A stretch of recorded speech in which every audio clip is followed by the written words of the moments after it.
You're about to see my third movie about the art of Jeffrey Carr, former Dean of the Pennsylvania Academy of the Fine Arts. The first one was about his paintings of Southern California beaches. The second was about his lifelong passion for drawing from life. But the subject of this third one is giving me palpitations, so I need to share a little story first. Back during my college days, I found myself in an airport with a lengthy layover. Desperately bored, I entered a kiosk and sidled up to the magazine rack. I found a Playboy magazine, grabbed it, and began happily perusing it when all of a sudden I felt a presence. You ought to be ashamed of yourself. Getting denounced by a strange woman in an airport tends to stick with a guy. So take it away, Jeff, and explain these paintings and why you are not ashamed of yourself. My nudes are not intended as depictions of actual women. They are fantasies. The nude is a creation of an artist's erotic imagination. This is often assumed to be that of a man's, as in the cliché of the male gaze.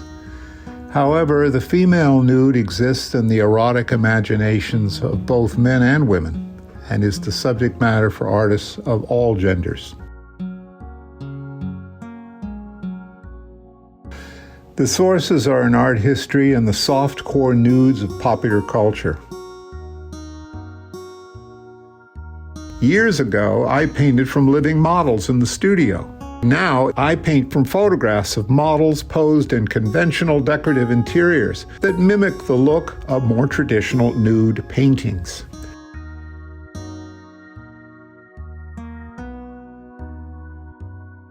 When I paint from life, I want to depict what I see.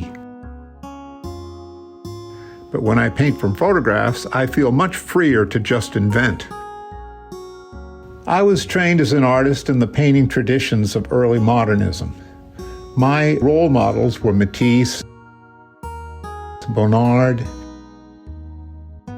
and the Bay Area figurative painters. The figure in these traditions is the female nude.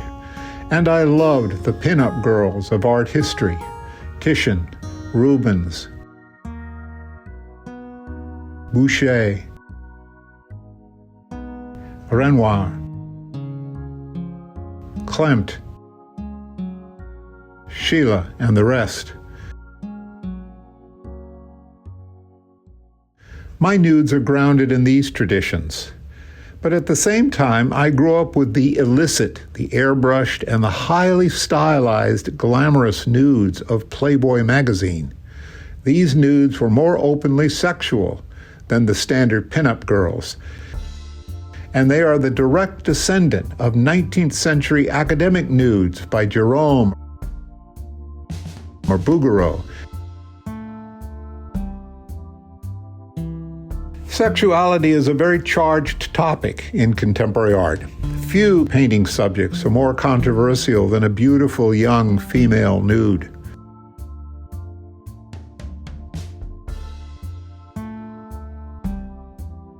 The naturalistic and provocative nudes of Courbet, Degas, and Manet were critiques of the idealized and prettified nudes of the 19th century Academy. They are the ancestor to the contemporary nudes of Lucian Freud or de Kooning, Jenny Saville, John Curran, Lacey Yuskavage, and many others. These nudes intend to shock with their unidealized realisms or to protest sexual stereotypes or to serve as sexual satire or to critique contemporary ideals of beauty. These paintings have a moral stance, and while I respect and admire these artists, they critique and even attack the more conventional ideas of feminine beauty. I make paintings based on these ideals. I'm more interested in painting for painting's sake. The nude is a magnificent subject for pure painting. A misshapen tree won't make much of a difference in a painting, but the shape, proportions, and drawing of the nude is an unmatched opportunity to show off pictorial skill and sophistication. And at least for me, a nude is a lot more fun to paint than a tree. Especially in modernism, the nude can be treated almost as an abstraction, divorced from an actual body's emotional and cultural associations. But I'm not interested in the nude as an abstraction or as an aesthetic object. The beautiful nude should be sexy. I realize there is a cheekiness, a humor, and even a satirical edge to the paintings I'm doing now. I think it comes with the territory. I love Matisse's paintings of his models dressed up in their harem outfits. These are faintly ridiculous, but I love them for that. They make fun of the orientalizing fantasies of French 19th century academic nudes, a sort of send-up of Gérôme and Bouguereau.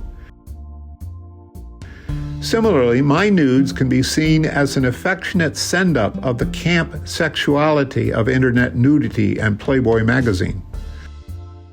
They are naughty but nice.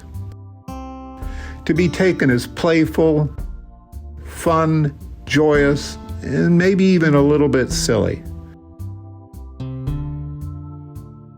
But they're very well painted.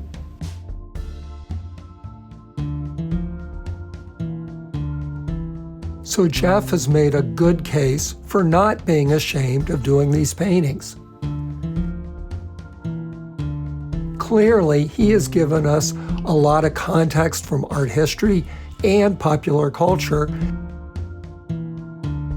and made clear that his intentions are good. But would that have convinced my airport nemesis? So how did I react to my accuser? Well, as best I can remember, I turned beet red, I crammed the Playboy back into the rack, and I ran out of there as fast as I could. She's gone. I would do things differently today. I would look her straight in the eye and say, "Pardon me," while I Google, "Is it shameful to look at a Playboy magazine?" And then I would read the AI wisdom. Apparently, it is not inherently shameful. So put that in your pipe and smoke it. Why don't you Google, is objectification of women a bad thing? We've run out of time. We'll have to handle that in a future video.